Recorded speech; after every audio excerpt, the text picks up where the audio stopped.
we had some discussion yesterday about what we had hoped we were going to be doing with additional fund balance, and then, finding out that there wasn't additional fund balance threw us back on the proposed budget, which is balanced. And I want to be very clear, we're starting off with a balanced budget.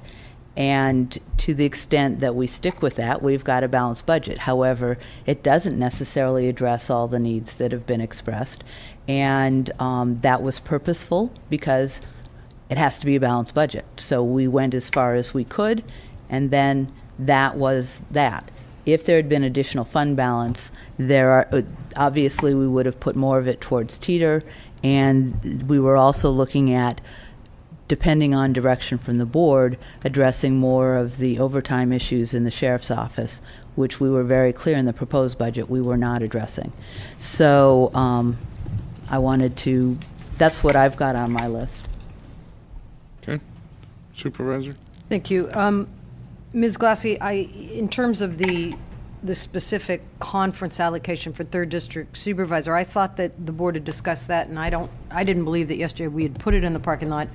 The part that you've captured on your sheet here about things that were of concern to the auditor was only one issue set that was mentioned. There were others, be it that there are possibilities of those dollars within the supervisorial budget category to have flexibility. There's always been that flexibility in the past with respect to how it could be spent. I don't believe there are any allocations in that for a new Board of Supervisors, which will be taking office in January. We don't go through a new budget process. There's never been something that has given a new supervisor any resources to begin setting up an office, anything like that. You had to just sort of see what you could get just through existing resources, which I don't think is fair. And we had talked about that and talked about actually having a category for new supervisors. I don't think that was ever instituted. So, so I think the delineation here was only part of the discussion. So I wouldn't support putting it in the parking lot. I think there are enough internal issues that were raised with respect to that budget that I just don't think one supervisor should be singled out as he was, and he said he doesn't need it for the travel, and that could well be, but there could be other expenses that would come along, and they're not as you've delineated on the sheet. So I think I would support leaving that in. Okay, and I don't know when you want to go through and decide what's Well, it what's in and what's out. never made it up on the list yesterday, so I didn't think that we had gone there with it, so. However Let's you want just make a notation out. We can come back to that. We still haven't heard from the Health and Human Services Right. Agency yet. I want to do that before we get down to the nitty-gritty. And, Can I? sure, Supervisor. First of all, I personally feel that this is basically my call, because it's not giving up any others. I'm forwarding it back, because if I travel out of county, I'll pay my own expenses. What I want to do is, I really don't want this $4,000 to go, and I really think, and I've thought about this a lot last night, I just rather it go directly, if I have the ability, and I'm not sure, I'd like to put it towards the ambulances. I really think that'll solve the issue here. Rather than putting it back in fund balance, if I could just make sure that goes directly to our increased funding for the MS. And that way we can get it out of the parking lot and be done with it. Right. Certainly within your purview, I believe, to designate, at least on an annual basis, that direction. To county council, is there any problem with that? Well, no, you need to take a vote on. I mean, you all have to agree on where you want to move the funds. Sure. But that's why I had it on the parking lot, because I wasn't Yeah, necessarily.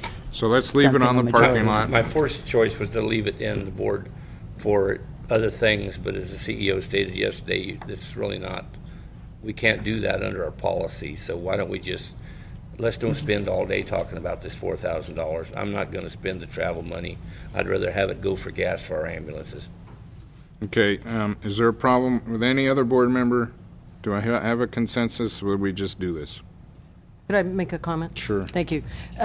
To your comment, Mr. Chair, we've never really divided it up by supervisorial districts to decide which each supervisor wants to do. So I mean, we are veering off, of course. That isn't, even though I advocated for 2 years running and never really got support to actually create supervisorial district budgets. We never did that. It never happened in any formal, concrete way. So we are, I think Supervisor Pinches will go with his suggestion, but we don't each have a piece that we advocate with respect to our own individual budgets. It's never happened that way, so that's a new call. And we also have not done anything to set up budgets for new supervisors. I mean, that's something that we talked about, and I believe even Supervisor Pinches advocated for after he got here, and there have been no provisions for that. Yeah. So, if we go ahead and put the 4,000 into EMS funding, a very worthy cause, we haven't done much to talk about the budgets for those that will inherit them. Okay, well, I see that as two different issues, as you just spoke to, and consensus is to allow Johnny to move. Wait, I'll recognize you in just a second. I thought you were wrapping it up, excuse me. To allow Johnny to move his $4,000 into the ambulance, but then we're now talking about a second item of a fund for future supervisor, or plural, and so